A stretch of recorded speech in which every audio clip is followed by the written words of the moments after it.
Listen up. We're about to journey into the heart of Russia, a land vast, misunderstood, and brimming with wild traditions. This isn't just about braving the cold, it's about thriving within a culture as untamed as Siberia itself. We'll dive into fiery festivals, icy plunges, and the mysterious connection Russian men have with the number 4. Forget the headlines. This is the real Russia, raw and resilient. Get ready to feel the cold, taste the food, and hear stories passed down for generations. Turn up the sound, let the music set the mood, and join me as we peel back the layers of this incredible country. It's going to be one unforgettable ride. Our first stop, Maslenitsa, or Pancake Week, a festival that lights up the darkest Russian winter. The air is thick with the scent of sizzling blini, golden pancakes symbolizing the sun, served with everything from caviar to jam. But Maslenitsa is more than food. It's a carnival of sleigh rides, folk dances, and playful fistfights called Stenka na Stenku. At its heart is Lady Maslenitsa, a straw effigy paraded through the streets representing winter's hardships. As the week ends, she's burned in a massive bonfire, a cathartic farewell to the cold. The flames consume winter's darkness, and the community breathes a collective sigh of hope for spring. Rooted in pagan rituals and adapted by the Orthodox Church, Maslenitsa is both a wild celebration and a final feast before Lent. It's a vital release, facing the darkness head-on, then burning it away with fire and fellowship. Here, survival means more than enduring the cold. It's about coming together, celebrating life, and welcoming the light. The energy is infectious. Everyone, from children to babushkas, joins in. It's not just a party, it's a ritual of resilience, forgiveness. Sunday closes the week, as people reconcile and prepare for renewal. The festival's intensity builds, culminating in a moment of unity and hope. Maslenitsa is Russian spirit in its purest form, bold, communal, and unbreakable. This is how Russia survives winter, not just with warmth but with joy. And as the embers fade, spring feels just a little bit closer. Next, we enter the banya, a Russian steam bath that's equal parts endurance test and social sanctuary. The heat is intense, the steam thick, and the ritual begins with avanik, a bundle of birch or oak branches used to thrash and massage the body. It's not just about sweating, it's about cleansing body and soul, breaking down barriers and forging honest connections. In the banya, everyone is equal, status and titles left at the door. Between steam sessions, friends share stories and shots of vodka, laughter echoing off the wooden walls. The real challenge comes after, plunging into icy water or rolling in snow, shocking the system and leaving you exhilarated. Russians swear by the health benefits, boosted immunity, clear skin, and a hardened spirit. The cycle of heat and cold is a rite of passage, a folk medicine passed down for generations. Surviving the banya means pushing your limits, then surrendering to the process. When you emerge, you feel reborn, skin tingling, mind clear, spirit renewed. It's more than getting clean, it's a deep reset, a tradition that binds communities. Deals are struck, friendships forged, and worries left behind in the steam. The banya is a cornerstone of Russian resilience. Here, fire and ice aren't just elements, they're tools for survival.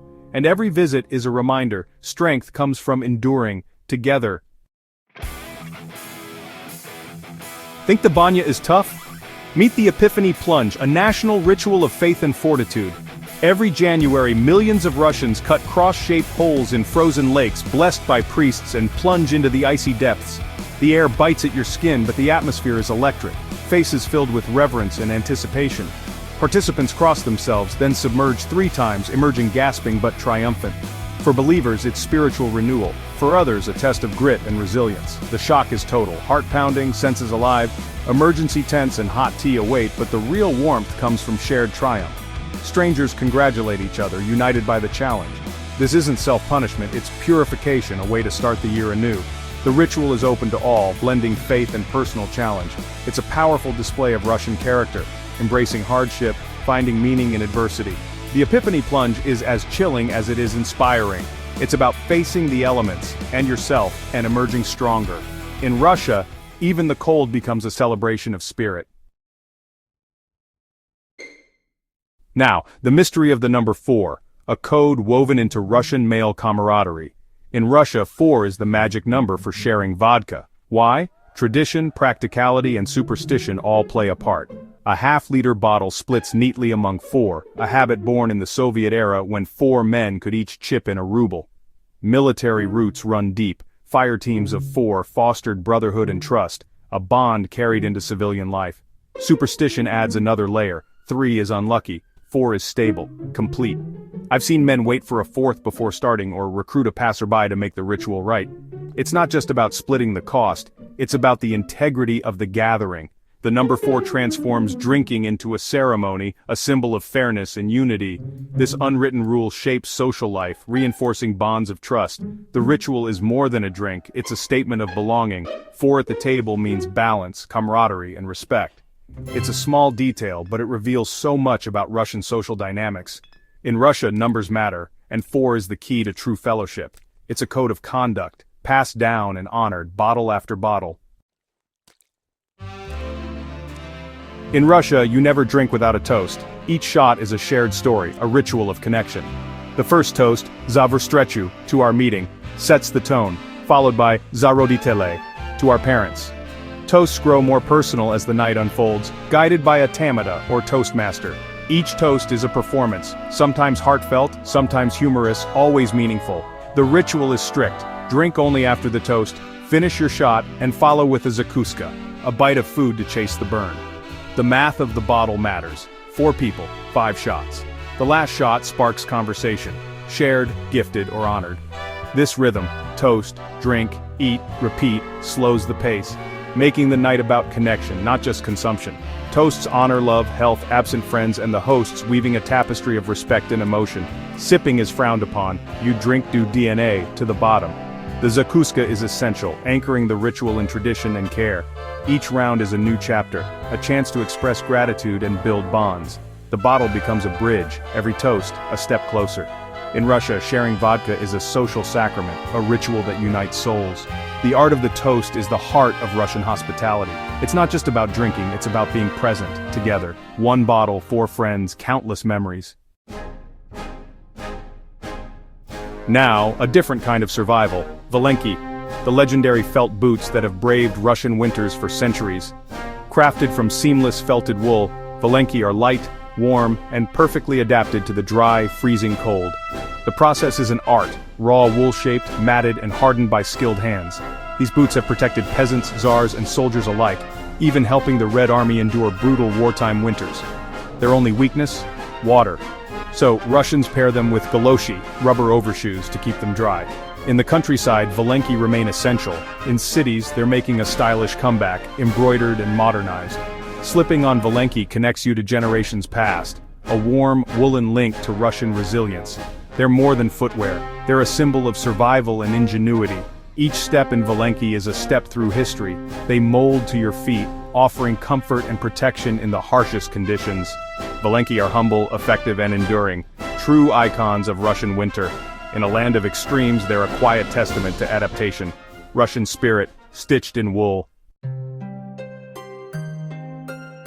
From winter's chill to summer's magic, Ivan Kupala Night, the wildest celebration of the year. Rooted in pagan tradition, it's a night of fire, water, and ancient folklore. Bonfires blaze as people dance, sing, and leap over flames for luck and love. Couples jump together. If they don't let go, their bond is strong. Rivers and lakes become sites of mass midnight swims, washing away bad luck and reviving the spirit. Girls float flower wreaths with candles, hoping to divine their romantic future. Legends say the mythical fernflower blooms only this night, granting magical powers to the lucky finder.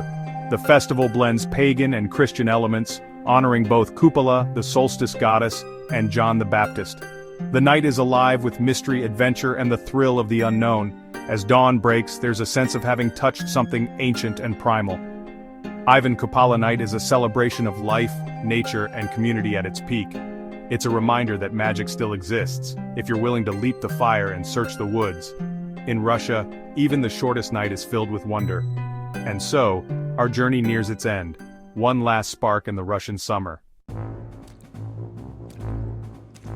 Our journey through Russia's wildest traditions ends here. From Maslenitsa's fire to Ivan Kupala's magic, we've seen a culture that thrives on extremes and community. The banya, the epiphany plunge, the art of the toast, each is a thread in the fabric of Russian resilience. These aren't just customs, their survival, connection, and spirit. If you've enjoyed this journey, subscribe and join our community of explorers. Your support fuels our next adventure. Let's keep discovering the world together. Until then, stay curious, stay adventurous, and thank you.